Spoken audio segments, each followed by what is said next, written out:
سڵاتان لێ بێەوە ئەم کاتتان باش بینەرانی کەناڵی هیوا ڕاستەوخۆ گفتوگویەکی تایبەت لە دیالۆجی ئەم شەوی کەناڵی هیوا لەگەڵتانم لەگەڵ هاوڕێیان گۆران جەلال، سوبحی مەهدی، ڕابەر ڕەشید و هەروەها عەلی مەحموود بڕیارە تۆزی شتریش شەویش داخلی بەرنامەکە بێ. لەگەڵتان دەبین بۆ ماوەیەکی دیاریکراو کە تیایدا گفتوگۆ لەبارەی ڕۆڵی چەپ لە هەڵومەرجی ئەمڕۆی کوردستان دەکەین. لەو بەرنمەیەدا لەبارەی ڕۆڵ و کاریگەری چەپ لە کوردستان و پرس و ئایدیای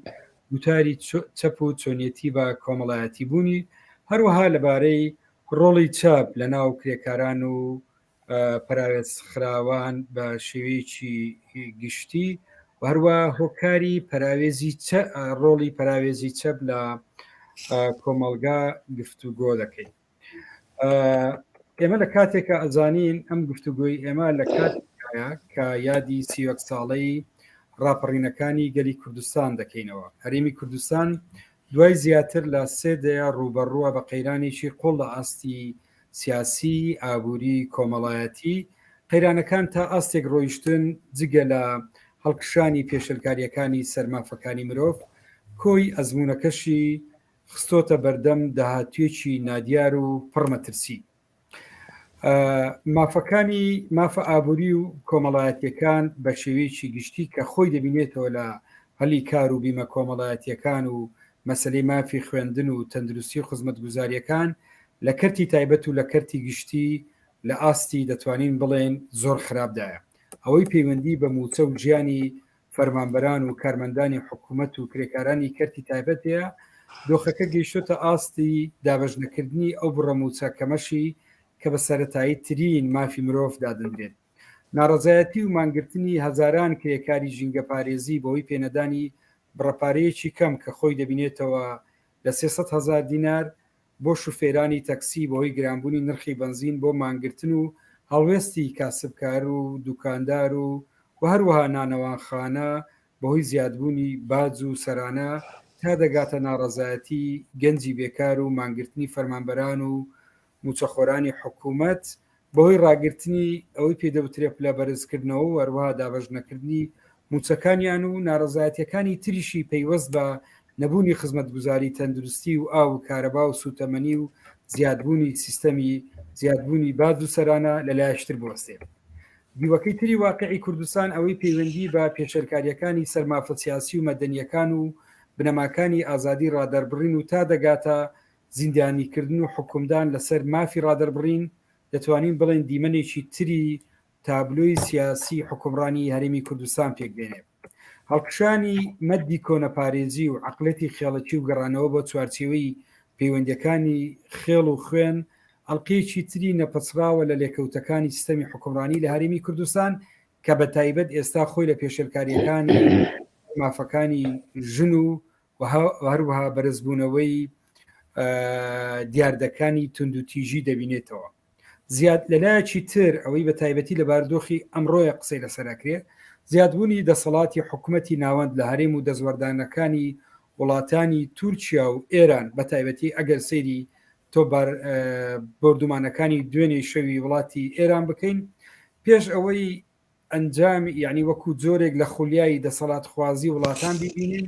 بە دیوێکی ترە ئێمە دەتوانین بیبەستینەوە بە شکستی پەیوەندیەکانی دەرەوەی حکوومەتی هەرێمی کوردستان و هەروەها تاوانەکردنی قۆناغی ڕزگاری نیشتیمانی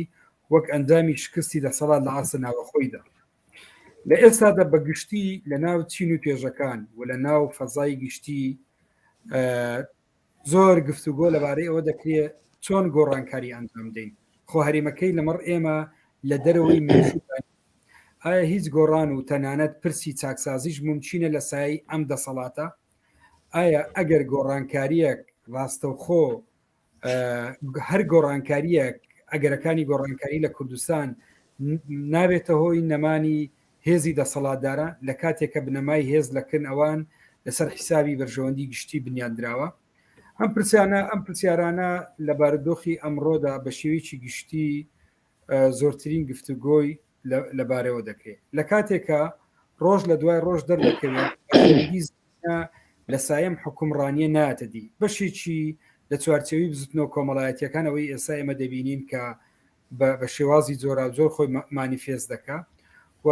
لەلایەکی تر بەشێک لە هێزە سیاسیەکان ئەگەر گفتوگۆی دوێنێ و پێری هەندێک لەلانە سیاسیەکان ئەوەی پێدەوترێت بەرەی لیبرال و ئیسلامیەکان لە هەوڵی دروستکردنی چوارچوێکی کاری هاوبەش وهروە کاریگەرین و خۆ ئامادەکاریەکەن بۆ قۆناغەکانی داهاتووی سیاسی و ئەگەرەکانی گۆڕانکاری لە کوردستانە. ئەوەی کەتەوەری ئەم پێشەچێن بۆ ئەو بوو کە گفتوگۆ بچینە سەرتەوەری سەرێکی بەرنمەکە ئەویش لەبارەی بزوتنەوەی چەپە لە کوردستان. لە ماوەی 100 ساڵی ڕابردوو بزوتنەوەی چەپ مێژوویەکی پڕشکداری هەیە لە ئاستی گۆڕانکاری سیاسی و ئابووری و کۆمەڵایەتی کللتوری، بەڵام لە دوای ساڵانی نەوەتەکانەوە بەشێکی زۆری ئەم بزوتنەوەیە ڕۆڵی لە پەراوێزی ڕووداوەکاندایە. تەنها جارجارە بە دەنگێکی دەتوانین بڵین لاواز و لەڕ لەمەەر پرسی ئەوەی پێدەوترێت تەغەیری ئیجتیماعی یان گۆڕانکاری کۆمەڵایەتی بەم دوایەش دەڵێن ئێمە ڕەخنەمان لە سیستەمی ئابووری حکوومەتی یاریمی کوردستانایە. لە کاتێکە باسکردن لە گۆڕانکاری کۆمەڵایەتی بە دابراو لە گۆڕانکاری سیاسی و ئابووری دەتوانین بڵێن تێگەیشتنێکە لە دەروەی ئایدایچە. ئەم عقلیەتە لە کارکردن نەک گۆڕانکاری نهێنایەکایەوە بەڵکو گوتاری چەپی لاوااستر کرد تا ئاستێک لەمەەر پرسی زنی با بڵێن ئەوەی پێدەوترێت پرسی ژن و پرسی فیمینیستی لە کوردستان دۆخەکە بەرە و ئاراستێکی تر ڕۆیشتووە. ڕۆڵ و کاریگەری چەپ لە کوردستان لە دوای ڕاپەڕینەوەی ئێمە دەبینن ڕۆژ لە دوای ڕۆژ لە پاشەکشەدایە. لێرەدا مەبەستن لە ڕۆڵ و کاریگەری چەپی تەقلیدیە. گوتاری سیاسی چەپ تا ئاستێک لاواز بووە، تەنانەت کاریگەری بەسەر ئەندامان و لایەنگرانیشی نەماوە. ئەگەر ڕێژەی دەنجی چەپ لە هەڵبژارنەکان و ڕۆڵیان لە شەقام و فەزای گشتی بە نمونە وەربگرین ئەوە تابلۆکە بەڕوونی دەبینین. چەند پرسیارێک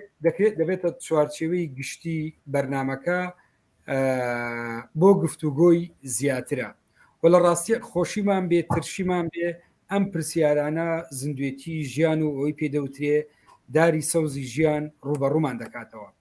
لەم ڕۆدا هۆکاری لاوازی گوتاری سیاسی و فکری چەپ بۆچی دەگەڕێتەوە؟ بۆچی پرۆژەی چەپ توانای بە کۆمەڵایەتی بوونی نییە؟ ئەی بۆچی بەشێک لە چەپ بەلایەنگر و پاشکۆی لایەنە ڕاستڕەوەکان تۆمەتبار دەکرێن؟ بربەستەکانی بەردەم تازەبوونەوە و گۆڕانکاری لە چەپدا چییە؟ بەبێ ئامادەبوونی چەپ توانای گۆڕانکاری لە کۆمەلگادا کە کۆمەلگایەکی دادپەروەری و یەکسانی ممچینە؟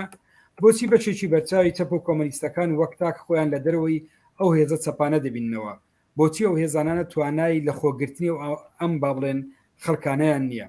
لە پێناو گەیشتن بە بزوتنەوە کۆمەڵایەتیەکان، ژنان، لاوان و کرێکاران و بنیادنانی کاری بێکەوەی کاتی ئەوە نهاتۆ چەپ بە گوتار و تێگەیشتێکی تازە بیر لە خۆگۆڕین لە دەرەوەی عەقڵەتی چەقبەستی و تەقدیسکردن بکاتەوە. ستراکچەر و بنیادی هێزە چەپە تەقلیدیەکان تا چەندە خزمەتی پرۆژە و گوتارێکی چەپگرایی نوێ یان دۆخێکی ئاوادایە. جارێشتر سلااوتانە بێ ئەوڕێیان ببورن ڕەنگە پێشەکەم تۆزێک درێژ بێ، بەڵام مەبەستم ئەوە بوو کە بتوانین داخلی بەرنمەکە ببین. لای هاوڕە سوبحی مەهدیەوە دەست پێ ئەەکەم. لەوە دەست پێ بکەم تێگەیشتنی جەنابتان هاوڕە سوبحی لەمار بارودۆخی چەپ لە بارودۆخی ئەمڕۆی کوردستانە، یعنی لە هەڵومەرجی ئەمڕۆی کوردستانە چۆن دەبینی؟ تا چەند ڕازیت بە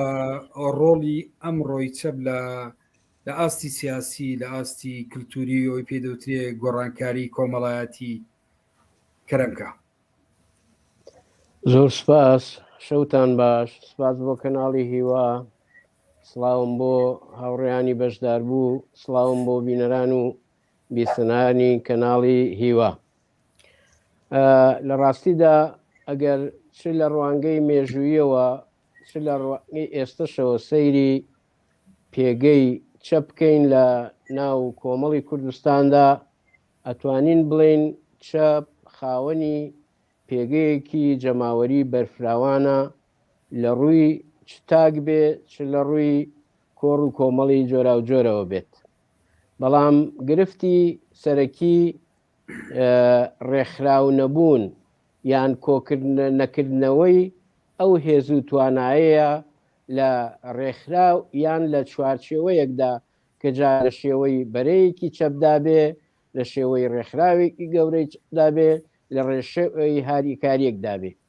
ڕاستە لە مێژووی عێراقدا ڕێکخراوی چەپ بوونی هەبووە، کۆڕ و کۆمەڵ و حزب و هێزی سیاسی وجودیان هەبووە و ڕۆڵ و کاریگەرێتیشیان هەبووە لەسەر بەرزکردنەوەی ئاستی هۆشیاری کۆمەڵ و تاکەکانی کۆمەڵ و توانرێ بوو ترێکە لە هەتا ئێستاش کە بەشێک لەو نەرێتە جوانانەی کە داکۆکیکەریە لە مافەکانی ئینسان لە دادپەروەری، لە یەکسانی، لە یەکسانی نێوان ژن و پیا و یەکسانی دەری و هەتا دوایی یەکێک لە میراتە گەورەکانی ئەتوانین بزوتنەوەی چەپ بێ لە کوردستان و عێراقدا بە شێوەیەکی گشتی. بەڵام پرسیار لەسەر ئەوە بکرێت کە ئایا لە ئێستا ڕازین لەسەر ئەو ڕۆڵی کە چەپ گێڕێ لە کۆمەڵی کوردستانە بە دڵنیاییەوە بە نەخێر وەڵامە درێتەوە. ڕاستە هەوڵ زۆر بووە، هەوڵ هەیە و بەردەوامیش ئەم هەوڵانە هەیە، بەڵام نەتوانراوە بگاتە ئەوەی کە یعنی تا ڕادەیەگە توان بڵێم هەڵوێستێکی شەرمنانە یان جۆرێک لە ڕووداوە گرنگەکانی کە لە دیاردە و ڕووداوەکان کە ڕوئەدەن بە شێوەیەکی زۆر شەرمانە باسی ئەنەکەی لە کاتێکا کە ئەگەر چەپ کێشە و ئەساسی یا پنتی کارکردنی ئینسانەکان بێ، سەرنج بدەینە ژیان و گوزەران و باری گوزەرانی ئینسانەکان لەم کوردستانەدا لە ڕووی ئابوووریەوە، لە ڕووی کۆمەڵایەتیەوە، لە ڕووی سیاسیەوە. تا ئێستا ئەم سیستەمی سیاسیە کە بووەتە هۆی ئەوەی کە تا ڕادەیەکی زۆر ئازادیەکان بەرتەز بکرێنەوە، جۆرێک لە سەخۆسەپاندنی سیاسی هەبێ، دیموکراسی ناوڕۆکی لێ بەتاڵبوو بێتەوە و جۆر یعنی کوشتنی ئینسانەکان ئاسن نادادی ئەبێ، نایەکسانی هەبێ، ژن کوشتن بە بەردەوامی هەبێ، سەر ڕای ئەوەی لە بواری ئابووریدا کە ژیانی ئاسایی ئینسانەکان لە ڕووی موچە، لە ڕووی خراپی خزمەت گوزاریەکان، لە ڕووی یعنی هەوڵدان بۆ هەڕاجکردنی کەرتی گشتی بە شێوەیەکی گشتی و وای کردووە کە وردە وردە لە ڕووی کۆمەڵایەتەوە نادادپەروەری زیاتر دروست بێ و توێژێکی بچووک زۆرینەی سەرمایەی ئەم وڵاتەیان بەدەست بێت و هەژاری، بێکاری، ژمارەیەکی یەکجار زۆری ساڵانەی دەرچوانی زانکۆ و پەیمانگاکان و خوێندانی جۆرا و جۆر بێنە ڕیزی بێکارانەوە. ئەمە وای کردووە کە یعنی بێکاری پەرە بستێنێ کە بێکاری پەرەسەنەی یعنی ژیان و گوزەرانی خەڵکیش زیاتر خراپترە بێ، جگەل لە کوشتن پێشێنکاریەکانی ئازادی و تەنانەت گومبوونی ینی ئەوانەی بکوژانی خەڵکەکان لە ئێوەدا. ئەمە وای کردووە کە جۆرێک لە بێمتمانەیی لە نێوان خەڵک و دەسەڵاتدا دروست بێت. ئەوەی کە پێویستە ئەم بۆشاییە پڕکاتەوە لە ڕاستیە چەپەکانن، بەڵام بەداخەوە بەم نەساوە. ڕاستە ئێستا لە کوردستاندا لیژنەیەکی یاریکاری نێوان حیزبی شوعی کوردستان و حیزبی زەحمەت کێشانی کوردستان و بزوتنەوەی دیموکراتی گەلی کوردستان هەیە، بەڵام ئەم لیژنەی هاریکاری هەتا ئێستا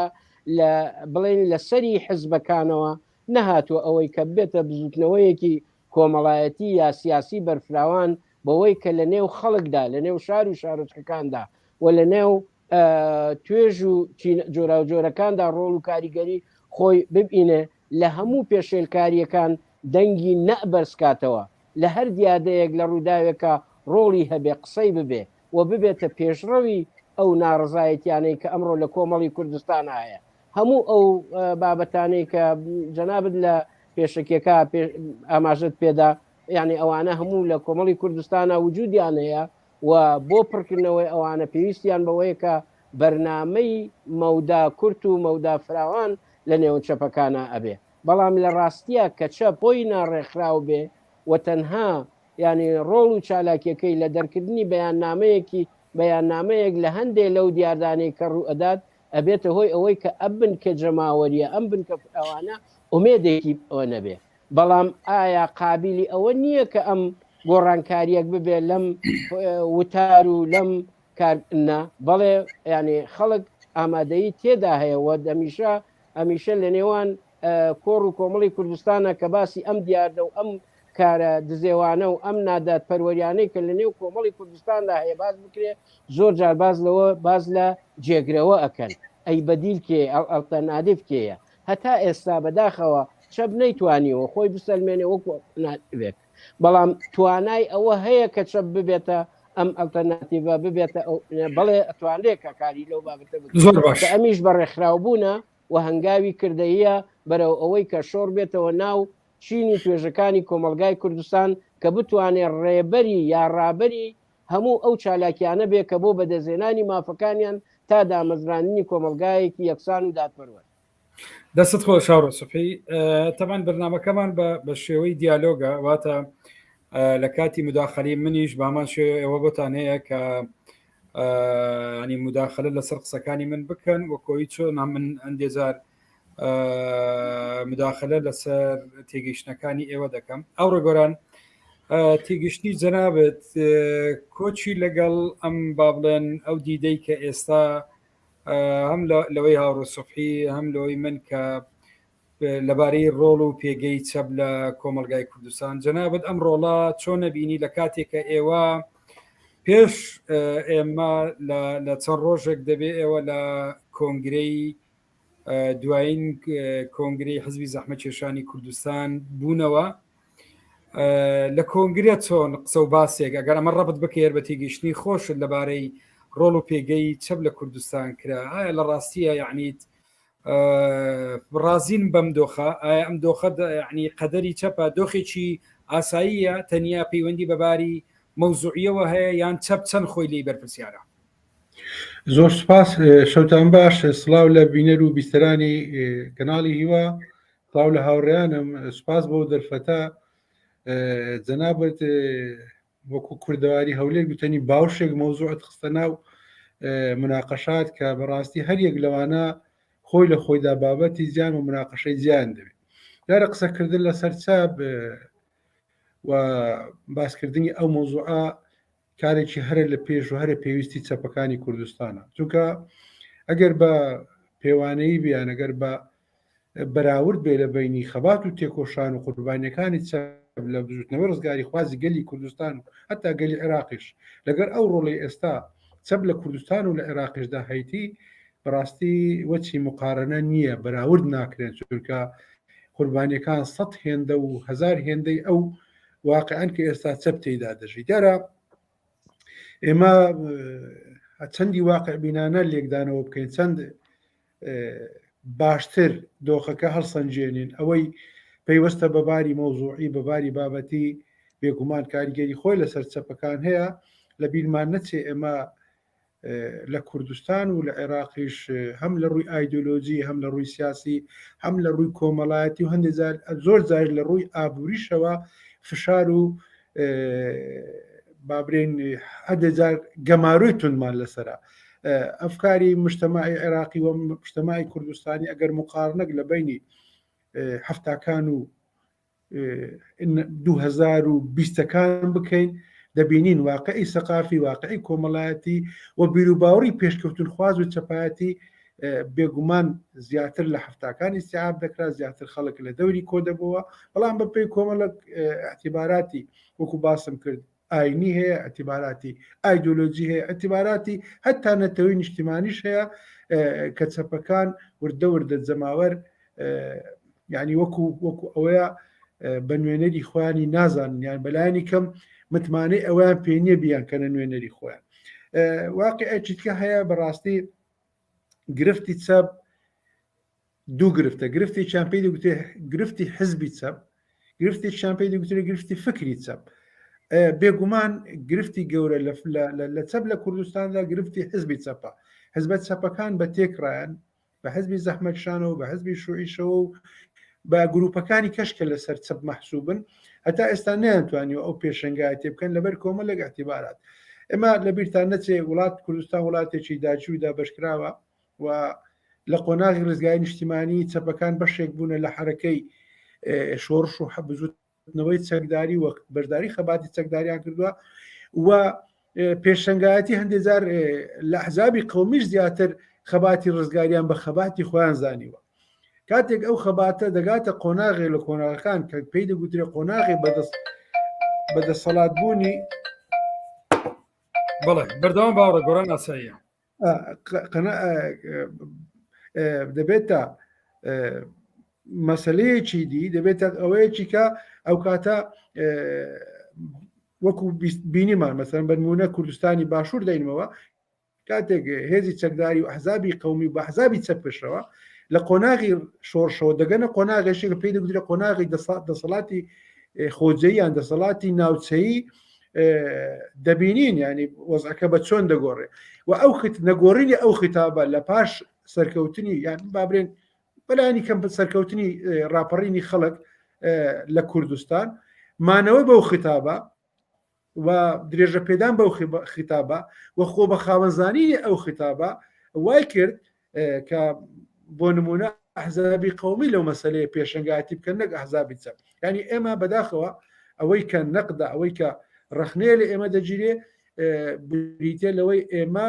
دەبواە لە نەوەتویەکەوە خاوەندارەتی لە قەزەی چەپ و چەپبوون و فکری چەپ و ئایدۆلۆژیای چەپ و ئەو ئەفکارانە بکەین کە خۆمان قەناعەتمان پێەیە نه ئێمە تەبەن ئەوەشمان لە دادرسۆزی نییە ئەوەش لە تێگەیشتنمانە بۆی کە دڵنیاین و ئێستاش ئەوەی ئێمە ڕاستە ئەگەر قۆناغی نیشتیمانیمان تێپەڕاند و دەربازمان کرد بۆ قەناغێکی باڵاتر ئەو کاتە خەباتی سەپەکان زۆر ئاسانتر دەبێت کۆمەلگا هاوێر دەبێت چینەکان دروست دەبن یعنی ئەو منتەلاقەی کە چەپ دەتوانێت زیاتر ئیشی تێدا بکەیان ئەو بەرمەبنایی کە لە ڕووی کۆمەڵایەتی لە ڕووی سیاسی لە ڕووی هەتا ئایدۆلۆژیش هاوێرێکی فکری و سیاسی دروست دەبێتن ئەو کاتە چەپەکان مەجال و بواری ئیشکردنیان فراوانتر دەبی لەوەی ئێستا هەیە چونکە ئێستا کۆمەڵێک ئاستانکەیە ئەمن زۆر بە درێژی نازمە سەر بابەتە مۆزوعەکان دڵنیام زۆر جاریشمان باس کردووە گرفتی دووەم کە گرفتی خۆمانە ئێمە خەڵکی چەپ لە کوردستان بەلایانی کەم سێچار عیبی گەورەمانە یەکەم یەکگرتوونی ئەنی هەتا ئێستا حزبی شوعی حزبی زەحمەتشان حزبی زەحمەتشانە و بستنەوەی دیموکراتی گەلی کوردستان بستنەوەی دیموکراتی گەلی کوردستانە و خەڵکی چەپە و کەسیشمان هەتا ئەو لە حەزەیەکە ئێمە قسان دەکەین نەهاتوین بە بەرنامەیەکی استراتیژی بەلایانی کەم سەقفێکی یەکگرتووی چەپمان هەبێ ئەو سەقفە هەمومان کۆکاتەوە لەسەر ئەفکاری چەپ لەسەر ئەو تێبینیانەی کە لەسەر دەسەڵات هەمانە لەسەر وەزعی اقتصادی هەمانە لەسەر وەزعی سیاسی هەمانە لەسەر هەموو کایە کۆمەڵایەتەکان هەمانە ئەومان نەکردو هەرێکە لە بە حزبی خۆمان یان متمەسیک بووینە بە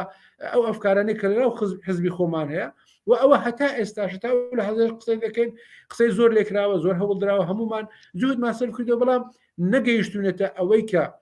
خۆشمان و لە دەرەوەی خۆشمان ئەو قەنەعاتە لەلایەن خەڵکی چەپی کوردستان دروست بکەین کە فعلەن ئێمە ئەو چەترین دەتوانین هەموو کەڵک کۆکەینەوە و متمانەی خەڵکی چەپ بۆ خۆمان ڕاکێشین چونکە ڕەنگە ئەفکاری زەحمەتشان شتێک بی بیرکردنەوەی شوعی شتێک بی بۆ نمونە ئەمە لە ئاخر ئینتخابات نەمانتوانی بێکەوە بچینە ئینتخابات یعنی دا خەڵکی چەپکە ئەوە دەبینێ ئێمە کە پێشەنجی چەپاتی دەکەین لە کوردستان ئەوە یەکەکە لە نقسەکانمان دەبێت ترافی پێ بکەین بۆیە ئەو مەسلەی تۆزێک معقەدە تۆزێک زەحمەتە ئەوە ئەمە لە باسی کۆنگرەی یانزەمی ئێمەد کرد ئێمە لە راپۆرتی سیاسیمان زۆر بە گرنگی لەسەر ئەو مەسلەی وەستاوین و فەقەرەیەش تایبەتمان لەسەر ڕەوشی چەپ هەم لە دنیا هەم لە کوردستان باس کردووە و کۆمەڵێک مەتالیبمان داوا کردەوەمان کردووە بەڕاستی هێزە چەپەکان وەکو باسم کرد سەقفێکی کۆکەرەوەیان هەبی وەکو باسم کرد لەسەر شتە ئانیەکان و شتە چینایەتەکان زیاتر بێنە دەنگ خۆیان بە خاوەن بکەن یەک مشکلەی دیکە هەیە بە تەسەووری من ئێمە زۆر جار چەپەکان بە تایبەتی لە نەوەتوێکەوە هەتا ئێستا زۆر جار داوای چاکزازی گۆڕینی بەرهەم بەرنامە و منهەجی ئیشکردن لە حزبەکانی دەسەڵات دەکەین ئەوە بە تەسەووری من غەڵەتێکی گەورەیە چونکە ئەو حزبانە لەبەر مەبنای فکری خۆیان لەسەر ئەساسی ئایدۆلۆژی و قەناعەتی سیاسی خۆیان باش و خراپ حاقم نییە ئەوە مۆزوعێکێ دەکرێت تەقیمی بکەیت بەڵام بە دنیابینی خۆیان سیاست و حکوومەتی و هەرێمی کوردستان بەڕێوە دەبن بە دنیابینی شوعی و زەحمەتکێشان و خەڵکی چەپ بەڕێوەی نابن ئەنی بۆ نمونە لە بەرنامەی اقتصادیان لە بەرنامەی پەروەردەیان لە بەرنامەی هەتا لە بەرنامەی سیاسی و علاقاتی سیاسیشان هەتا لە پێکاتە و پێکاتە کۆمەڵاتەکانی ناو کۆمەلگاش ئەوان بە نەو ئەکبیر دەکەنەوە بە نەو ئەکبیر دەکەنەوە بۆ نمونە ئێمە باسی زەحمەتکێش و کرێکاران و شان بە قوڕەکانی کوردستان دەکەن لە کاتێکدا ئەوان باسی دیوەخان و عەشیرەت و شێخ و مشایخ دەکەن لە کاتێکدا ئێمە باسی اقتصادێکی دەوڵەتی بابڵێن هاوبەشی لە خزمەت مواتن دەکەن ئەوان بڕیان بە دەوڵەتی بازاری ئازاتێ بڕیان بە اقتصادی ڕێعی هەیە کە ئەوانە هەموو جیاوازن لە ئێمە کاتێک ئێمە دێ داوای ئیسلاحیان چاکسازی لەو سیستەمە دەکەین کەواتە ئێمە یان ئەوتا مقتەنیعین بەو بەرنامەی ئەوان یان پێمان ئەو بەرنامەیان ڕاستە و دەبێت ئێمە لەوانێ ملاحەزاتمان لەسەر بێ هەندە شوێن چاک بێ هەندە شوێن خراپ بێ بەڵام لە ئەساسدا ئەوان ئەو حزبانە هەر حزبە چوایە لە دنیا شەروە حزبە کە چوە دەسەڵات بە ئایدۆلۆژیا و فکری سیاسی خۆی سیاست دەکا بە ئەفکار و فکر و سیاستی زۆر باش دەست خۆش ئاو ڕێگۆران لە ڕاستیە لێرە دەتوانین بڵێن کە ئەم تێگەیشتنە بە تایبەتی ئاخیر تێگەیشتن من گرنگ بووە ویش مەسلەی ئەوەیە کە تا بێسەد بە زۆی لە جۆرەکان حزبەکانی چاپ یعنی هەندی زار ڕۆڵی ڕێکخراوێکی کۆمەلگای مەدەنی دەبێنن یان ڕۆڵی زۆرێک لە ڕاوێشکاری بۆ حزبە دەسەڵاتدارەکان لە جێگای ئەوەی کە بەرنامەی خۆی بەدیل با بڵێن پێشکەش بە کۆمەلگا بکە وەکو گوتاری بەدیل با بڵێن بە گوتاری بەدیل ڕوبەڕووی کێشە و گرفتەکان بێتەوە زۆرێک لە ڕۆڵی نەسیحەتکاری بینیوە من لە پێشەچیەکە چەرخاڵێکم باس کرد لە ڕاستیە دێمە دەمێت لێرە پرسیاری ئەوە بکەم ئەم دۆخە چەقبەستویی چەب لە کوردستانە دێمە لای جەنابەت تاڕۆسوحی هەمان پرسیاریش بۆ ئەو ڕێگۆرانە بێ ئەم دۆخە چەقبەستویی چەب لە کوردستانە ئەمە 31 ساڵە بە تایبەتی ئەگەر تێگەیشتن لە پێش ڕاپەڕین بدەین بێگومان مشارەکەی چەب لە قۆناغی ڕزگاری نیشتیمانی لە شۆڕشی چەکداریە ئەمە ئەسڵ دەبێت زەخیرەیەکی زۆر گرنگ بێ بۆ کۆمەلگا بەڵام بە پێچەوانەوە لە دوایەوەتەوە چەپ دەوترێ بە تایبەتی لەبارەی چەپی تەقلیدیەوە زیاتر وەکو زەخیرەیەک لەسەر ئەم ڕابردووی ئەژێ لە داهاتووە هیچی تەقدیم نەکردووە ئەم خەلەلا پەیوەندی بەچیەوەی ببورن من کێشەی بڕانی کارەبامان هەبوو و هەروە دەمێ ئەمەژە بەوەش بدەم کە لە کەناڵەکانی تری فەیسبوک بەرنامە لە بەرۆی چەند دقەیەک دواکەوتین لە شوێنی خۆی عقوبەیان داین ناتوانین پەخشەکە بڕواتن بەڵام لە یوتیوب پەخشەکە بەردەوام دەبێت بۆ یاوادارم هاوڕێیان لینکەکە بنێرن بۆ شوێنەکانی تر بۆی بتوانن لەسەر فەیسبوکیش بیبینن هاڕۆ سوبحی کەرەمکە من دەمەوێت هەر لە دووسێ خاڵی کاگۆران و لە کۆکراوەی بۆ چوونەکانی جنابن ئێمە لەبەرەوەی کە یعنی ئەگەر بێت و هەر کەسێکمان هەر لایەنێکمان لەم لایەنانەی چەب نابێت وا سیر بکەین نەک لە خۆڕازی بوونەوە بەڵام نابێ خۆوا سیر بکەین کە نیشتیمان یا داکۆکیکردن لە نیشتیمان لە ئێمە لە دوای هیچ کەسێکی ترەوەی بۆیە نیشتیمانی هەموو ئانا و ئێمە داکۆکیکەری ڕاستەقینەین لە کاتێکا کە دەسەڵات نەیتوانی لە ماوەی 31 ساڵی دوای ڕاپەڕینەوە تا ئێستا نیشتیمان وەکو بڵێن پەرژینێکی بەرگری لێدا بمەزرێنێ بۆ داکۆکیکردن لێی لەبەردەم نەیارەکان بەبەر چاوی هەمومانەوە مەترسی گەڕانەوە بۆ عێراق مەترسی هاتنی لە سەردەمێکا کە سەدام حوسێنیش مابوو هاتنی جارێکی کە بۆ هێنانی سوپا بۆ ناو کوردستان بۆ دەرگاکردنەوە لە بەردەم سوپای بێگانە بۆ ئەوەی بنکە و بارگای لە ناوچە جێجیەکانی کوردستان ئابێ دەئیتر ئەرکی نیشتیمان پەروەری ڕاستەقینە لە هەنگاوی یەکەما ئەوە لە ئەستۆی چەپەکانایە کە چۆن بتوانن داکۆکی لە سنوور و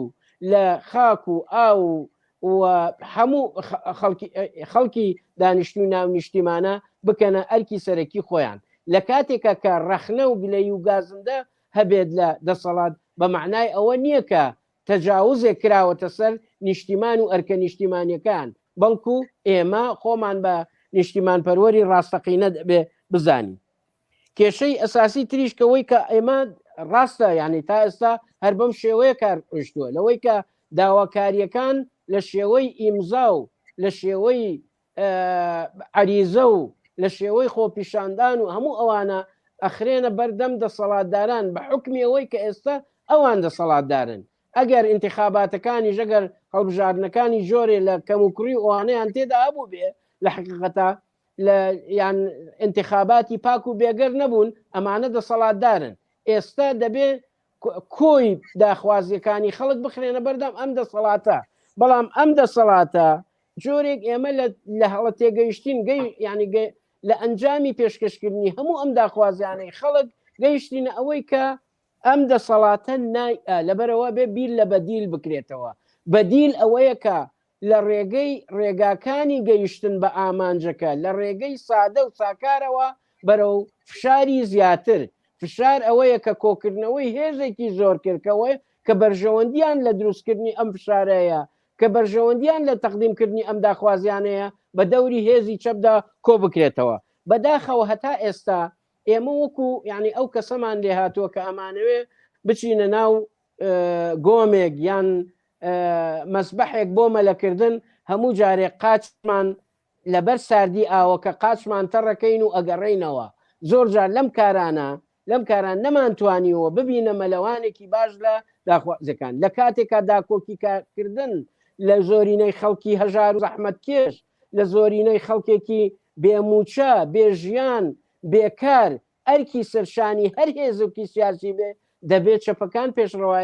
پێشڕەوایەتی یەکەم و ئەرکی سەرشکی ئەوەیان بێ وەکو لە یەکەم جاریشەوە کرد هێزی چەپەکان لە ڕێکخراوبوونیانایە لە ئەم شێوازانەی کە لە ڕابردووە بوون یان سەرکەوتنیان بەدەست نێناوە یان دەبێ گۆڕانکاریان تێدا بکرێ یان شێوازی بەدیلی ئەم جۆرە ڕێکخراوبوونە بدۆزرێتەوە کە بتوانێت پێگەیەکی فراوانی جەماوەری هەژار و زەحمەتکێشان و خاوەنی داخوازیەکان و بەکان و بە تایبەتی بکان بە دەوری خۆیدا کۆ بکاتەوە بۆ ئەوی ببێتە هێزێکی فشار لەسەر دەسەڵات بۆ بەنانی ئەو ئامانجانەی کە بەرزەکرێنەوە دەست خۆش ئاڕۆ سەفی ئاڕە گۆران تێگەشتنی جەنابە لەبارەی هەمان پرسیار چییە ئەگەر ئەمەش ڕەبط بکەین بە بەو پرسیاری هاوڕێ جەمالی حاجی جەلال پرسیاری ئەوە دەکات دەڵێ نزیکەی لە 160 دەنگدەر بەشداری دەنگدان و هەڵبژاردننی نەکرد چەپ چی هەیە بۆ ئەم سەروەتە مرۆیە بیکاتە دەنگدەری خۆی یان بەجۆی لە جۆرەکان ئەم هێزە کۆمەڵایەتیە کە بایکۆتی دەسەڵاتی کە لە ڕاستیەوە بایکۆتی کۆی سیستەمی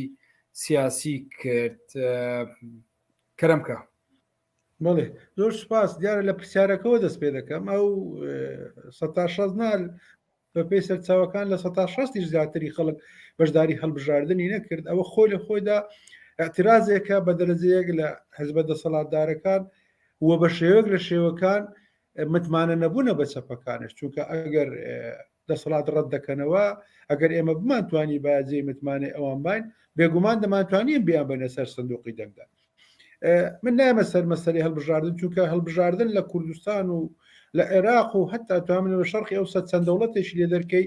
دنیایەک پرسیاری لەسەر پرسیار لەسەر نەزاهەتی پرسیار لە شێوە بەڕێوەچوونی پرسیار لە فرەسی مەتەساوی بۆ هەموو ئەوانەی کە بەشداری هەڵبژاردن دەکەن و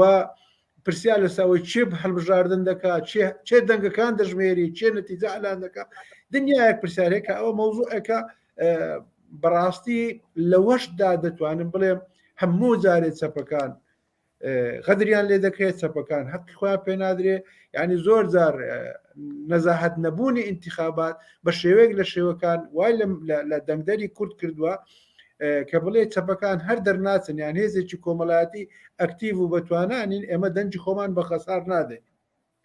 کە لە ڕاستیدا بەپێی هەموو سەرچاوەکان زۆر جارە لە هەموو هەڵبژاردنەکان دەنجی چەپ زۆر لەوە زیاترە کە ئەوەی ڕادەگەێنرێت کە ئەوەی باز دەکرێت دیارە دێمە سەر ئەسلی مەباز من نەمگوتووە چەپەکان واز لە نیشتیمان پەروەری خۆیان بێنن من هیچ گومانم لە نیشتیمان پەروەری خۆمان نییە لە خەڵکی چەپ لە کوردستان و بێگومان ئەرچی ڕئیسی چەپەکانیشە قۆناغی نیشتیمانی بە کۆتا بگەێنن بەڵام واقعی کوردستان ئەو دۆخۆی لە کوردستانی بەسەدا بەشکراوە ئەو وڵاتانەی کە کوردستان نەتەوەی سەردەستن یان وڵاتی سەردەستن لە کوردستان بەڕاستی شتێکی کەمان پێ دەڵێن حقەتێکمان پێ دەڵێن پێمان دەڵێن زۆر زار ئەو تەنزیلاتە سیاسیانەی کە ئێمە دەیکەین ڕەنگە وەکو خۆی نێتەوە لەبەرەوەی قۆناغەکە تەواو نەبووە ئەگەر سەیری دنیاکەی بە تێکرا لە نظامە سیستەمە سیاسەکانی هەموو دنیا تەماشای حربی معارەزەی پۆلۆنی بکە تەماشای معارەزەی ئەو وڵاتانە بکە لە جەنجی جیهانی دووەم کۆچەپەکان چەکداری هەرە ئازا و بەرگریکاری وڵاتەکانیان بوو بەڵام کاتێک حکوومەتیان گرتە دەست ئەوان نیان گرتە دەست خەڵکی دی گرتێ دەست بۆیە کە دەڵێم هەندێک زروفی مەوزوعی لە دەرەوەی ئیرادەی ئێمەیە کە لە توانای ئێمەدانیا وەختێک قۆناغی نیشتیمانی تەواو نابی وەختێک چین و توێژە کۆمەڵایەتەکان هاوێری ئاسایی خۆیان ناکەن سەرمایە و نابتە سەرمایە و خەڵکی کرێکارش نابتە کرێکار و بنیێ پێکاتە و بنیادی ئابووری وڵاتەکە بنیاد و پێکاتەیەکی ناجێگیرە نە سەرمایەداریە نە پاشکۆیە یعنی من زۆر زار فکر دەکەمەوە دەمێ ناوەک بۆ سیستەمی اقتصادی وڵاتی خۆمان کوردستان هەرێمی کوردستان بدۆزمەوە تا عێراقی بدۆزمەوە پێم نادۆزرێتەوە لە هەندێک شوێن قتاعی خاصەیە و قتاعی ئامەیە قتاع ئامەکە دەکرێت بە ئیشتراکی نایە بێ قتاع خاصەکە دێ بە سەرمایەدارینە حتا مەسەن ئەو بازاری ئازادەی لە کوردستان هەیە بڕوا بکە لە هیچ سیستەمێکی دنیا نییە بازاری ئازادی لەو شێوەی چونکە بازاری ئازاد ڕاستە ئازادت دەکات لە بەڵام بەو شکلی احتیکاری تێدا نییە ئەنی احتیکارەکە گەیشتوتە شوێنێک هەتا لە بینی کۆمپانیا سەرمایەدارەکانش ئێستا جیاوازی هەیە لە ئیشکردن و لە شت پێشکەشکردن بۆیە کاتێک ئەو واقعە دەخینەوە کاتێک ئەوە دەبینی بێگومان تاسیری لێ دەکاتن لە بیرت نەچێ ئەمە لە لەوە یەکەوە بە بەرنامە چەپەکان دژایەتی دەکرێت ئەمە لە ئێوە دەپرسم لە نەوە یەکەوە ئەو داهاتە زەبەلاحە لە کوردستان هەیە کە سەدان و هەزاران کەسیان پێ فریب داوایان تەعینیان کردویان کردوانە بە ئاساژیان کردوانە بەهێزی چەکداریان کردوانە بەهێزی کۆمەڵایەتی خۆیان ئایا ئەو فرسەتە بۆ چەپەکان هەیە وەختێک ژیان و چەپێتی دەکرێتە بەڵام ئەو ڕێگۆران ئێستا ئەگەر تەمەشا بکەین یعنی نسبەی بایکۆتی هەر ئەوەی جەنابە لە پرسیاری یەکەم نسبەی بایکۆتی خەڵک لە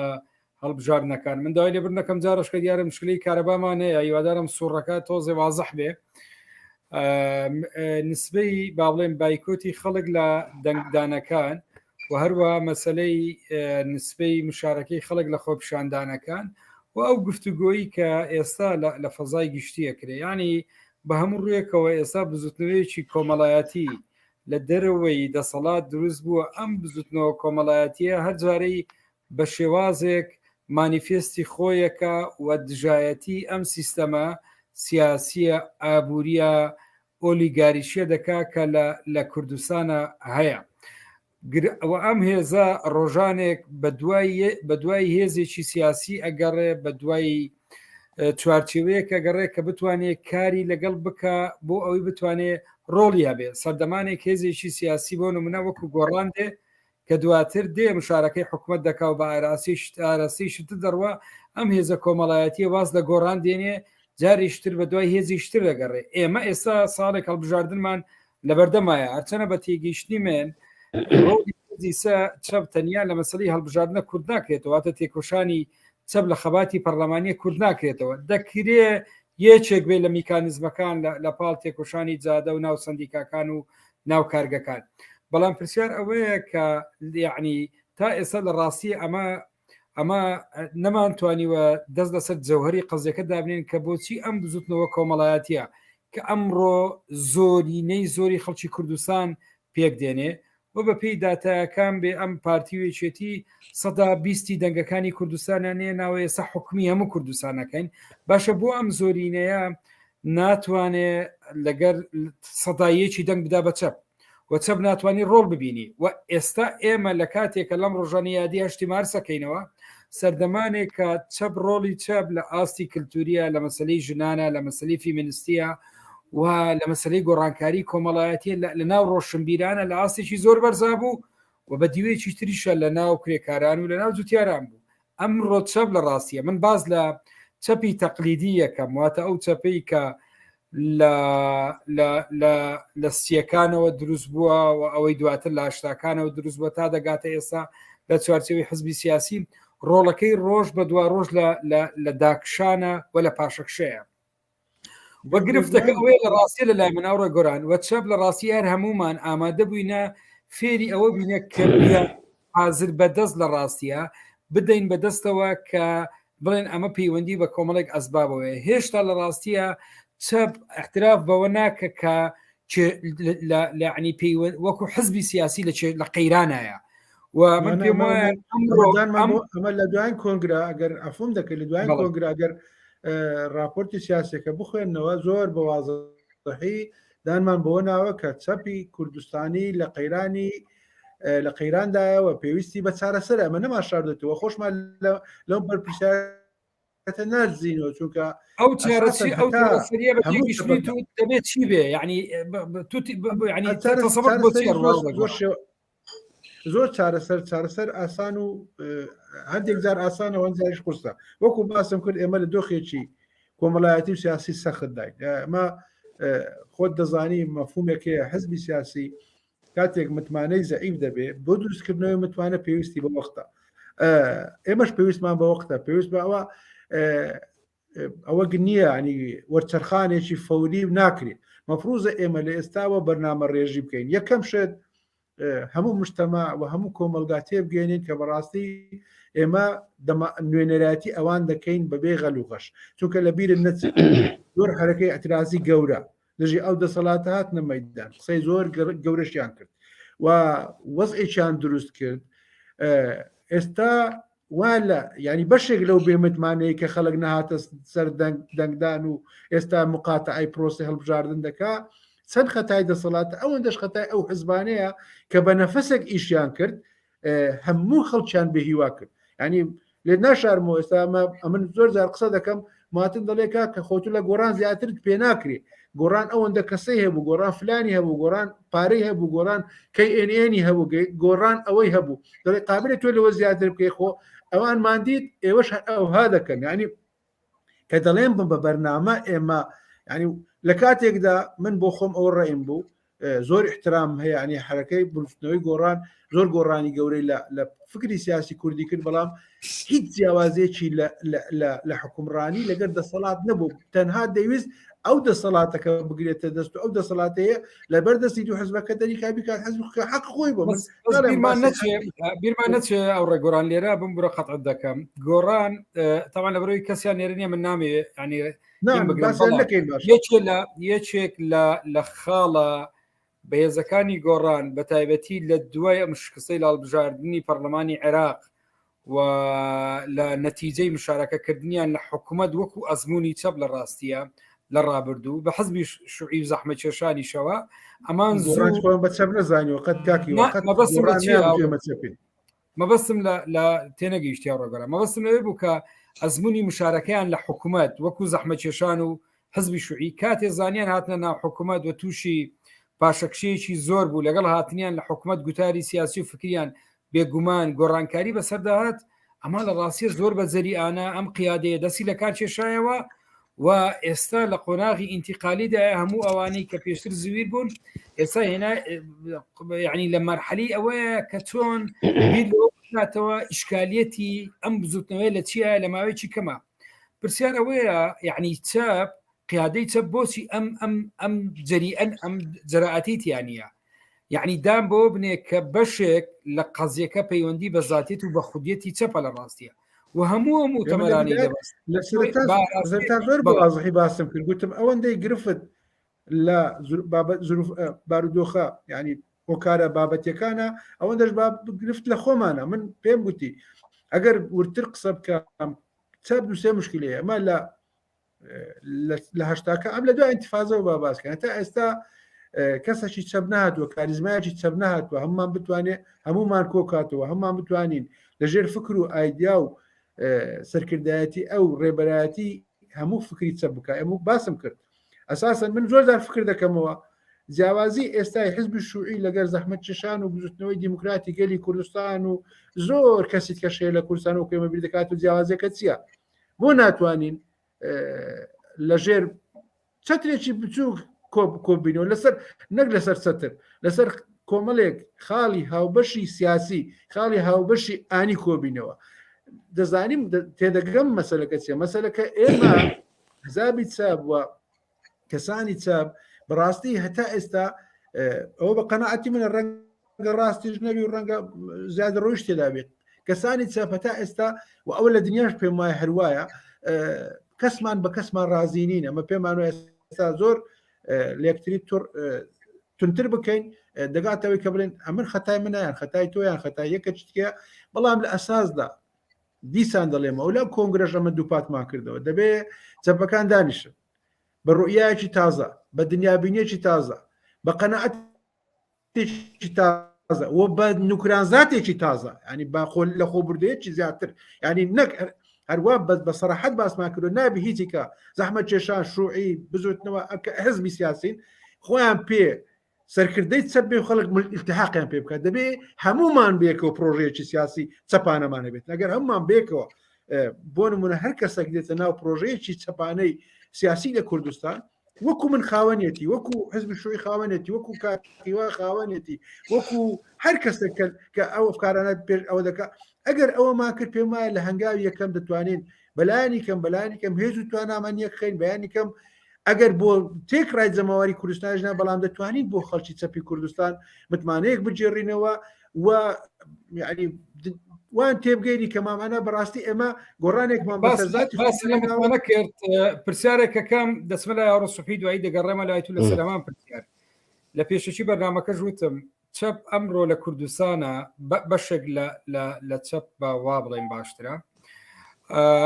نەک خەڵک با بڵێن تەمەشای ناکە وەکو هێزێک با بڵێن هێزێکی بەدیل لە دوای 31 ساڵ لە شکستی با بڵێن دەسەڵات وام شکستە لە ڕاستی شتێک نییە من حەز بکەم یان ڕەچەتەیەک بێ با بڵێنەوە هەموو مؤشرەکان پێمان دەڵێن و خۆشیان لە ڕاستیە دەسەڵات باسەکەەوە ئەوەی کە ئەزمونونەکەشی ڕاگرتووە یان مەبەستم حکوومەتەکەی ڕاگرتووە نەبوونی بەدیلە تا بە ئێستا یعنی نەبوونی بەدیلێکە کە بەرامبەر ئەوان دروست بێتن بەڵام دۆخی چەپ لە ئاستێکە لە ڕاستیە نەک خەڵک بیر لەوە ناکاتەوە ببێ بە دەسەڵات یعنی وەکو بەدیلی دەسەڵات تەمەشای بکات بە پێچەوەنەوە هەندێک جار وەکو ملحەقی دەسەڵات وەکو پاشکۆی دەسەڵات لە ناو ناوەندە کۆمەڵایەتیەکان باسی چەپ دەکرێت لە کوردستان ئایا ئەمە ئاڕۆ سوبحی ئەمە تۆمەتە یان ئەم قسەیە لە ڕاستیە سەبەبی خۆیە و ئەم قسەیە من تێگەم هێزی سیاسی ململانەی سیاسی دەکرێت هەندێک جار هەندێک قسە فرە دەدرێ بەڵام ئەمە لە زیاد لە ناوەندێک لە کوردستان بەرامبەر با بڵێن ئەم هێزە چەپە تەقلیدانە لەبارەیەوە قسەی ئەکرێ سەبەبی ئەمە چییە؟ بەڵێ من لە یعنی پرسیارەکەی کاکمالەوە باسەوە کەم کە لە حقیقەتە بەشێک لەو هاتنە خوارەوەی متمانەی خەڵک ئەسڵەن بە نەچوونە سەر سندوقەکانی دەنگدان جۆرێکە لە خەبات و تێکۆشان بەڵام لە ئاستێکی خواردترەوە کە نەگەیشتۆتە ئەوەی کە بتوانێت بەدەستی خۆی گۆڕانکاری گەورەتر ئەنجام بدا لە کاتێکا کە لە سەرەتای ینی لە ساڵی 92 و لە یەکەم هەڵبژاردننی کوردستاندا ئەگەر نەڵێم لە 100 زیاتری سندوقەکان پڕکرابوون لە دەنگی دەنگدەران و ئەو ڕاکردن بەس دوای ئەوە بوو خەڵک شانازی بەوەوە کرد کە ئەیوت دەدەنگم داوە ئێستا زۆرینەیەکی خەڵکی کوردستان کە حتا ئەو لە 100 ڕاز نییە کە چۆتە بۆ دەنگدان بە هەندێک پێوەرەیە لە خوارد لە 125شەوە ئیشارەتی پێ ئەدەن ئەمە جۆرێکە لە ینی نەبوونی متمانە ئەمە جۆرێکە لە خەبات و تێکۆشان بەوەی ئەم شێوازەی کە ئەم شێوازەی بۆ حکومدارەتی لە هەرێمی کوردستانەیە ڕەت دەکاتەوە چونکە لەو باوەڕەدایە دەنگەکە هەرچەندێک بچێت هەرچەندێک بڕوا و بەشداری پێ بکە ناگات ئەوەی کە ئەنجامێکی ئەو تۆ بەدەست بێنێ کە چاوی ئەو پڕ بکات یا داخوازی ئەو بێ هەرچەندە خەبات و تێکۆشانی پەرلەمانی یەکێکە لە شێوازەکانی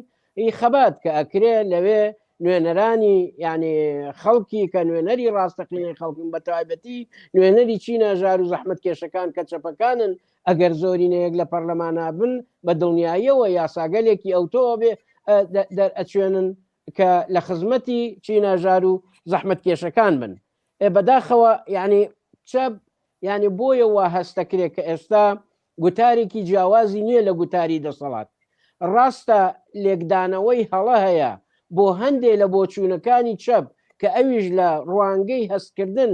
لە بەرپرسیایەتی بەرامبەر بە نیشتیمان بەرامبەر بە نەتەوە بەرامبەر ملەتەکە لە قۆناغێکی ئێستا کە پێی ئەڵێن قۆناغگاری نیشتیمانی و تێنە ڕێوە بۆ دامەزراندنی کیانێکی سیاسی وا هەستەکرێت کە هەمان بۆچوونەکان لەگەڵ بۆچوونی دەسەڵاتە یەگەگرێتەوە. ئەو بۆشاییە ئێستا دروستە، ئەو فراغە لە نێوان دەسەڵات و خەڵک ئەو بێمتمانەیە دروست بووە. ئەگەر بێت و هێزەکانی چەپ خۆیان بەباشی ڕێکخەن لەگەڵ جەماوەرەکەیان بتوان ڕۆڵ و کاریگەرێتێکی گەورەتریان هەبێ، ئەتوانن بپنە ئەشێوەی ئەو بەدیلەی ئەوەی کە لە 25 تەمموزی ساڵی 2010 ڕوویدا ڕوویدا و گۆڕان توانی زۆرینەیەکی زین نەمانی متمانە بوو لەلایەن زۆرینەی خەڵکی کوردستانەوە بەوەی ئەو هێز یان گلەی و گازندەیەک بوو یان تۆرانێک بوو لەو دەسەڵاتە کە توانرا زۆرینەیەکی باش لە کورسیەکانی پەرلەمان بدنەن گۆڕان کە دواتر نەتوانراو ئەوە بوو هەر ئەم جەماوەرە هات خۆیان لێپرسینەوەیان بەرامبەر بە گۆڕان کرد و لە دوا هەڵبژاردنە نەیان هێشکە کورسێکی بنێ هەرچەندە ئەوە بابەتەکەی ئێمە نییە. بەڵام ئێستا خوێندنەوەی واقعی چەپ بۆ ئەم بارودۆخەنوێیە لە هەلومەرجە سیاسی ئابووری کۆمەڵایەتێکە پێویستی بەخۆ بدا پێچوونەوە هەیە بە بەرنمەکەی بە پلانی کارکردنی بە خۆبەستنەوەی بە خەڵک بە داخوازیەکانی خەڵکەوە وەدهێنانە پێشەوەی کەسانێک کە توانای ئەوەیان هەیە کە ئەم ڕۆڵ و کاریگەریان لەسەر لە بوارە سیاسی بەرنمەکەی هەبێ کە ئەم ڕۆڵە بگێڕێ. چونکە ئەگەر چاوەڕێی ئەوە بین کە لە پێشکەشکردنی عریزە و لە خۆپیشاندانێکی سادەکە ماوەیەک بێ کۆتایی پێبێنرێت ناتوانرێ ئەو ئامانجانەی کە پێویستە بێنرێتە دی وە چەپ ڕۆڵی لە پەراوێزا بێ. چونکە بە ئاشکرا ئەبینین ئەوەی کە پێشتر کراوە لە کۆکردنەوەی ئیمزا لە یاداشنامە زۆر لە مەسەلە جۆرا جۆرەکان دەیان یاداشنامە و دەیان دەزەکەرن لایەن ئەم حزب و هێز سیاسیانەوە دراوتە هێزەکانی دەسەڵات. بەڵام ئەوان لەو باوەڕان کە دەسەڵات و یعنی بەڕێوەبردننی ئەم وڵاتە تەنها بەوان کراوە لە کاتێکا کە ئیدعایەوە کرێکە کە یەکێک لە گرفتەگرەکانی گرنگەکانی ئێستا کە لە بەغدا هەیە باز لەوە کرێت کە سەرکۆمار بۆ کورد دانراوە و لە ناو کووردا دیاری نەکراوە بۆ چلایەنێکی سیاسیە. بەڵام دێت بەشەکرێ بەسەر دوو هێزا لەسەر ئەوەی وەکو کوردێکی تر نەبێت کە بتوانێت ئەو ڕۆڵە بگێڕێ. لەبەرەوە ئەمریکا بکەم لێرە لەوەیە کە چەپ بەبێ گۆڕانکاری جەوهری لە خۆی لە ئێستادا دەتوانێت گۆڕانکاری لە کۆمەلگا بکە؟ خێر پێویستی بەوەیە کە چەپ جارێکی کە خوێندنەوەیەکی نوێی ئەو واقعی کە ئەمڕۆ هاتۆتە پێشەوە ئەو ناڕزایەتیە بەرفراوانەی کە هەیە کە بتوانێت پلان و بەرنمەیەکی نوێی هەبێت کە پێشڕەوایەتی ئەم ناڕزایەتیانە بکە بەرەوگەیاندنی بەوەی کە ببێتە هێزێکی کاریگەر لە گۆڕانکاری لە وڵات و نیشتیمانەکەدا. دەست خۆش لە ڕاستیە من ئەگەر مداخلەیەکی کورد لەم بەشە بکەم دەگەڕێمە لای تۆ ئاو ڕێگۆران لەسەر هەمان خاڵ ئایا چە پێشەوەی کە بێوێ یعنی ئەوەی پێدەوترێ علاقی ئینپوت و ئاوتپوت یعنی گۆڕانکاری لە کۆمەڵگا بکە بەم دۆخی خۆی دەتوانێت گۆڕانکاری بکە. لە ڕاستیە وەڵامەکە لە لای منیش بە هەمان شێوە وەڵامێکە کە چەپ بەپێی یەکەم ئەمڕۆ وەکو حزبی سیاسی پێویستی بە گۆڕانکاریکردنە لە ناوەی خۆیدا. لە ڕاستیە ئەم گۆڕانکاریە من پێم وایە بەم عقلیەتەی کە تا ئێستا لە ناو چەپە باڵا دەستا و گرفتەوەی لە ڕاستیە ئێمە هێزی سیاسی لە ناو چەپە وا تەسەوڕی با بڵێن حاڵەتی تەحەزوب و ڕۆڵی هێزی سیاسی ئەکرێ وەکو غەنیمەت ینی با بڵێن تەمەشای مووقعی حزبی و با بڵێن پێگەی حزبی لە ژیانی سیاسی ئەکرێتن و چە بووە ینی هەندێزە لە ڕاستیە بە جۆرێکە ڕۆیشتە تەنانەت کۆنگرە و کۆنفرانسەکانیشی ئەگە 2 ساڵ جارێک و 4 ساڵ جارێک بەستیبی لە ڕاستیە نەیتوانیوە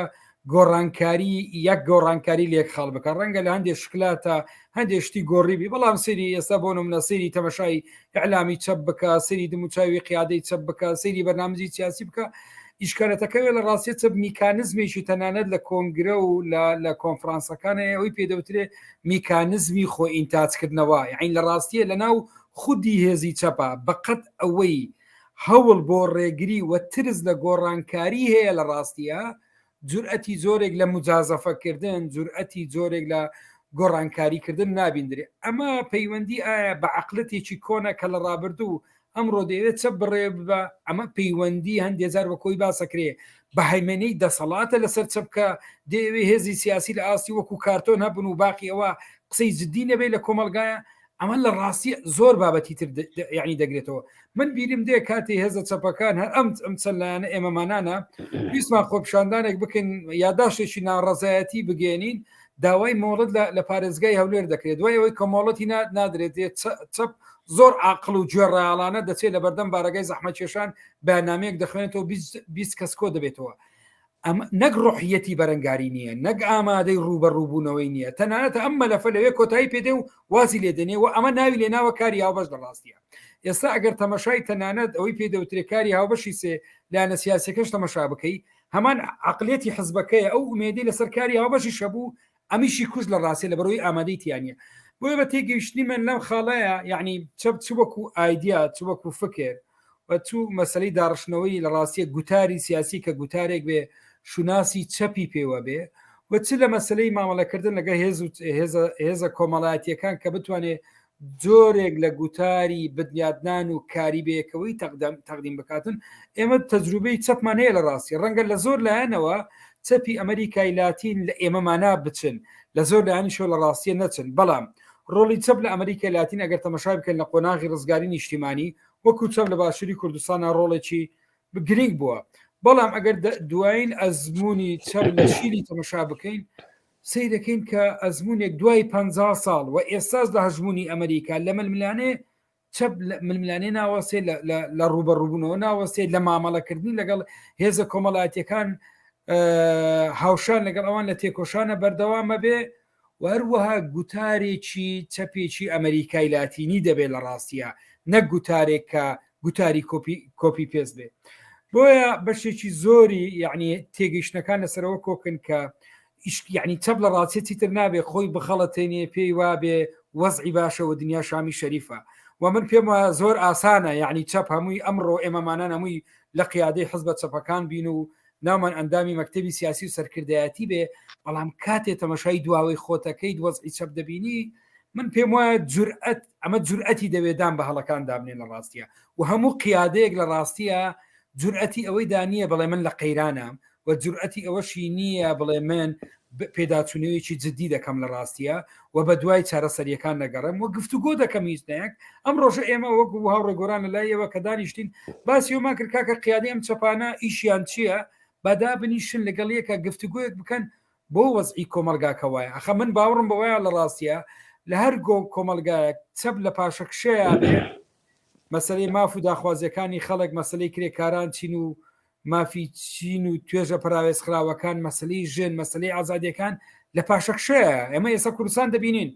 لە هەفتاکان مەدی مەدەنیەت لە کوردستانە چۆن بوو لە 2020 چۆن بوو بڵێ هەر کوردستان وایە ئەمن متفقم لەسەر زۆربەی ڕێیەکان بەڵام یەک حقەتەیە ئەرێ پرسیارەکە ئەوەیە هەفتاکانی چەپی تورکیا زۆر بەهێزتر نەبوو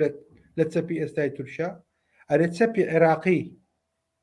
بە حزبی شوعیشەوە لە هەفتاکان زۆر بە قوتر نەبوو لە حزبی شوعی عێراقی ئێستا ئەرێ حزبی شوعی مەسری حزبی شوعی سووری حزبی شوعی کوردستانی ڕۆژئاوا حزبە چەپەکانی ڕۆژهەڵات ینی لە دنیادا لە شەرقی ئەوسات وەکو باسم کرد لایەنە مەوزوعیەکە بە هیچ شێوەیەک لە خزمەت و لە بەرژەوەندی چەپەکان و لایەنە چەپەکان نەبوو بەعکسەوە دژایەتێکی زۆر کراوە دنیایەک حرەکاتی ئوسولی دروست کرا کاکە چەند کەسی چەپ ئێستا قیادەی گروپە تەکفیریەکان دەکەن ئێوە ئەو حقەتە دەزانن چەند کەسن لەوانەیە کە چەپی زۆر مفەکری چەپ بوون ئێستا ئیدعا و ئەوەی تەکفیر بوون و باسی جیهادێت و باسی شتیوان لەو بابەتە دەکەن. بۆیە هاوڕێیان گرفتەکە تەنها ئەوە نین و باسی گۆڕی دەموچاوت کرد ئێمە لە حزبی شوعی و لە خۆشمان دەموچاوی زۆرمان گۆڕی هەر بە دەلیلی ئەوەی جەنابەت لەوانەیە وەکو هیوە 3-4 ساڵ پێش ئێستا ئەندامێکی کادرێکی ئاسای حزبی شوعی بووی ئێستا مەکتەبی سیاسی سەرکردایەتی کەواتە وەسی گۆڕاوی مەسەلەن کە هاوڕێکەری مەحمەد کە هاوڕێ کەمال شاکر کە هاوڕێیانی دی هیمەش هەروە ئێمەش وجوهات گۆڕا بەڵام بە کوردی دەمەوێت ئەوەکە فراوانتر بکەم لە مجتەمع لە مجتەمعی کوردستان لە مجتەمعی شەرقی ئەوسەتیش گرفتێکی گەورە لە ئینتاجکردنی فکری چەپەیە ئەتۆ سیرکە سەیری هەفتاکانکە بەلێ شا و سەرکردی چەپ دروست کۆمەڵی ڕێزدەرانی کوردستان بە میسال بینەوە ڕێکخراوێکی بابرێن نهێنی لە شاخ دروست بوو دەهان مفەکری چەپی دروست کرد لەگەر خۆی حزبی شوعی لەو سەردەما ئەمە ئێوە لە بیرتانە بیری نوێ چێتێدا دەنووسی ئێستا چێن ئەوانەی فکری چەپ بڵاو دەکەنەوە یعنی دوولایەنەیە بە تەنها خودی حزبەکانین دیارە حزبەکان ئەوەش ئەرچی حزبەکانە بێن دراسە بکەن بۆ وایە ها ینی لێم شتەکەم بە پێچوانە لێگرە درێتەوە ینی ئەوەش هەر خەتای حزبەکانەکە بەڵام دیسانەوە لە بیرمان نەچی حرەکەی چاپ هەجمەی لەسرە مشکلەی زۆری لەسرە حەساری زۆری لەسرە فکریەن و سیاسێن و ئایدۆلۆجیەن وەتنیایەک دوژمنیشی هەیە یعنی خۆ دوژمنەکان ئەوە نین بێن بمانکوژن بمانگرن مەقڕمان بگرن کەنێلی دەنگن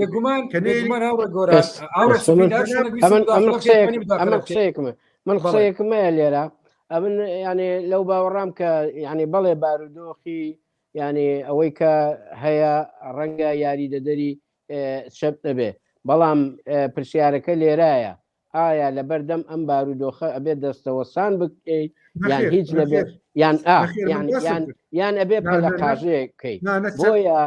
یەک لە گرفتەکانی ئێمە دراسی ئەوە بکەن بۆ یەک لە کەموکوڕەکانی ئێمە ئەوەیە خۆمان ئەوەیە کە خۆمان بە خاوەندارێتی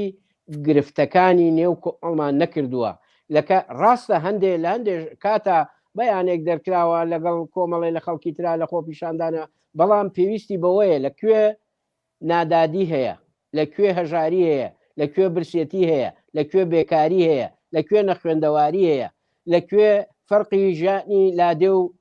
شار هەیە لەکوێ خزمەت گوزاریەکان ناتەواون لەکوێ پێویستی بەکاری هەرەوەزیە لە هەموو ئەوانە ئەمە خۆ بە خاوەنکردنی چەپانی ئەبێ لە هەم کاتانە چەپ یعنی تێکەڵاویەکی کۆمەڵایەتی ئەوتۆیە بێ کە بووە خاوەنی هەموو ئەم جم و جۆڵی چالاکیانەی لە کۆمەڵ ئەن لە ئەنجامدا هەموو بەرەو کۆتایی ڕوا کاتت دەدەمێ لەگەڵ ئەمەش ئەمە دەبێتە دوا مداخلی جەنابێت ئێستا لە کوردستانە بۆ نمونە ئێستا ئەبینین من لە پێشوچی بەرنامەکە باسم کرد کە هەزارەها کرێکارانی ژینگە پارێزی شوفێران یعنی موچەی خەڵک ڕێژەی بێکاری خەسخەسەکردن نەبوونی سەرەتاییترین مافەکانی ینی خزمەت گوزاری و هەموو ئەو بابەتانە ئەمە دەبێن ڕۆژانە خەڵک بە شێوازی زۆرا و زۆر لە جادەیە لە تێکۆشانە لە کارکردنە لە گفتوگۆیە باشە ڕۆڵی چەپ لە بارودۆخی ئەمڕۆیە چییە؟ ئایا ئەم بەیان نامانە دەتوانێت چارەسەری ئەم دۆخە بکە لە بارودۆخی ئەمڕۆیە پێدوایە ئەو لەوێتی چەپ دەبێت چی بێ ئەمە دەبێتە دوا بەشداری جەنابەت تەبەنیکردنی هەموو ئەو کێشە و گرفتانەی کە خەڵک هەیەی لە چین و توێژە جۆرا و جۆرەکان ئەوانە هەموو زەخیرە یان سوپای دەوری هێزی چەپ و بیری چەپن چەندێک ئەتوانرێ بەرنامە و پلانێکی ئەوتۆرێ کە بتوانرێ ئەم هێزانە پێکەوە یەک بخرێت بە ئاراستەیە کە داکۆکی لە بەرژەوەندەکان و مافەکانیان بکرێ ئەوەندە هێز و کاریگەرێتی چەپ لە کۆمەلگا زیاترە بێ طبعا ئەمە ئینکاری ئەوە ناکرێت لە هەر کاتێکا بەیان پێویستە بەیان ببێت لە هەر کاتێکامان پێویستە لە هەر کاتێکدا عریزەیەک پێویستە لە هەر کاتێکە لە هەموو شێوازەکردنەبەری هەموو شێوازەکانی خەبات لەبەرەوەی لە کۆتایی ئەڵێم ئێستا هەلومەرجێکی بابەتی هاتۆتە پێشەوە ئەوەی کە هەیەی هەلمەرجەبەتێکە ئەگەر بێت و هەلومەرجە زاتیەکە کە ئەویش ڕۆڵ و کاریگەرێتی چەپ و هێزەکانی چەپە ئامادە نەبن ئەو کاتە فرسەتە تاریخیەکە یان فرسەتە مێژوویەکەی کە هاتۆتە پێشەوە لە دەزەدات دەست خۆش دەگەڕێمە لای هاوڕێ گۆران هەمان پرسیار بۆ جەنابتە لەبارەی با بڵێن کاری لە پێشینەی ئەمڕۆی کوردستان ئەمڕۆ بینیمان هەندێک لایەنە ئیسلامی و لیبراڵەکان لە کۆبنەوەدان کە چۆن ڕوبەڕووی ئەم وەزعبنەوە یعنی ڕوبەڕووی مەسەلەی بێکاری برسێتی هەژاری ئەو پێشەرکارانی سەرمافی مرۆڤ چەپ دەبێت لە باردۆخی ئەمڕۆ چی بکە؟ خۆی من حەقم لە کەسی کە نیە لە لیبرال و چەپ و ئیسلامی و لە ڕاست و ئیسلام نییە، بەڵام چەپ یەک تعریفەیە ئەگەر پێشنگایەتی کۆمەلگای کرد کەواتە متمانی کۆمەلگا دەجێڕێتەوە. هەتا ئێستا گرفتی گەورە لەوەیە پێشنگایەتی چین و توێژە کۆمەڵایەتەکان چەپ نەیکردووە، نەبووتە ئەوە دەبێت لە مەودووە ئالیات شێوازی ئیشکردنی زۆری چونە ناو جەماوەری چۆنی بەشداریکردن لە ئەترازاتی خەڵک بەو ئاراستەیەوێ کە هێز و توانێت ئەو خەڵکە کۆ بکاتەوە ڕێکی بخاو لە پێناو دنیایکی باشتر، لە پێناو عەدالەت، لە پێناو کوردستانێکی خۆشگوزەران و دادپەروەر. دەسەکانت خۆش. یعنی دەتوانم بڵێم وەکو مداخلەی کۆتایی منیش یان جۆرێک لە تەلخیص، یعنی هەمومان کۆکین لەسەر ئەوەی کە ئەمڕۆ لە ڕاستیە چەپ لە قەیراندایە وەکو حزب، بەڵام وەکو فکر وەکو فەلسەفا بە پێچەوانەوە ئەمڕۆ تەوژمی چەپ لە ئاستی دنیاە و لە کۆمەلگای ئێمە هیچ ساتە وەختێکی مێژی وەکو باردۆخی ئەمڕۆ ژمارەی کتێب و سەرچاوی فکری چەپی بە زمانی کوردی و لە چاپ و وەرجێڕان کۆمەڵێک ژمارەیەکی زۆر لە گەنج و کچی چەپ و ڕۆشنبیر و لە ئاستی کۆمەڵایەتی هەموو ئەو گوتارانی ئێستا خەڵک داوای مەسەلەی عەدالەتی کۆمەڵایەتی یەکسانی لە ڕاستی هەموو ئەوانە مەطلب و داواکاری چەپانن، بەڵام ئەوەی کە ئیشکالێتە لە ڕاستیە پەیوەندی بە چەپی تەقلیدی وەیە و دۆخەکە گەیشتۆتە ئاستێک لە مێژووی چەپە. من پێم سیر دێ قەواعیدی چەپ داوا لە قیادەکەی بکە پێویستە مووقیف هەبێ لە کاتێکە بە بەردەوام لە پێشترە قیادە بووە داوای لە قەواعید کردووە ئیش بکە، ئێستا معادلەکە گۆڕاوە قیادەی چەپ، ینی قەواعیدی چەپ ڕەخنە لە قیادەکەی دەگرێت کە بۆچی ئیش ناکەین، بۆچی ناچینە ناو خەڵک، بۆچی داکۆچی ناکەین، بۆچی بنەماکانی کۆمەلگایەکی جیاوازتر دروست ناکەین. من پێم وایە ئەم بار و دۆخە یعنی لە ئەم ئیشکالی ئەگەر چەپ پێی وابێ بەم دۆخە دەتوانێت بەردەوام بێ، من پێم وایە ناتوانێت بەردەوام بێ لە ڕاستیە و هەمووشمان کۆک بین بەردەوام بوونی چییە بەم دۆخە لە ڕاستیە بەردەوامی نییە. تحدی و لە پاڵ تحدیەکان لە ڕاستیە فرسەت و فرسەتی زۆری شەیە کە چەپ بتوانێت ڕۆڵی زیاتر لە ئاستی کۆمەلگا لە ئاستی زۆرا و زۆر ببینێ. پێم وایە یەکێک لە ئەرکە سەرچیەکانی ئێمەمانان و هەموو ئەندامانی چەپەکان لە ڕاستیەوەیە کە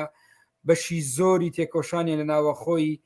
حزبەکانی خۆیان بن بۆ گۆڕانکاری بەبێ گۆڕانکاری نام حزبانە گۆڕانکاری لە کۆمەلگا لە ڕۆڵی چەپ لە کۆمەلگا من پێم وایە ممکن نابێ. سوپاس بۆ هاوڕێیان گۆران جەلال واروە سوبحی مەهدی و داوای لێبوردن لە هاوڕێ ڕابەر ڕەشید و عەلی سیاسی کە کێشەی ئینتەرنێتیان نەبوو لە ڕاستیە و هەروەها داوای لێبوردن لەو بینەرانەی کە ویستیان لەسەر هەندێک لە تۆڕەکانی کۆمەڵایەتی وەگەوەی پێشتر ئێمە ڕەکلامان کردبوومان بینن بەهۆی دواکەوتنمان تەنها لە چەند دقەیەک لە کاتی بەرنامە سزا دراین و تەنیا توانیمان لە یوتیوب بەرنامەکە پەخش بکەین بۆیە ئەم ئەوانەی دانەوێت دواتر ئێمە لینکەکەی لە تۆڕەکانی تردا دەرێن ئەم بەرنمەیە با بڵێن ڕاستە خۆی و تۆمارەکرێت و هیوادارم ئەوانەی کەتابێ ئێستا سەبسکرایبی کەناڵی هیوایان نەکردووە سەبسکرایبی کەناڵەکە بکەن لە یوتیوب تا بەرنمەیەکی تر و گفتوگویەکی تر و بێگومان ئەم مەلەفە بە کراوەیی جێدێرین بە ئێمە گفتوگۆی بەشێکی ئەم بابەتەمان کرد وەکو بابەتێکی فراوان تا ئەڵقەیەکی تر و گفتوگویەکی تر هیوادارم هەموو لە یەک سەلامەت بن. سوپاس بۆ کاتی کە بەخشیتە ناوڕێیان سوبحی و هەروەها گۆران کاتێکی خۆش هەموو لایەک.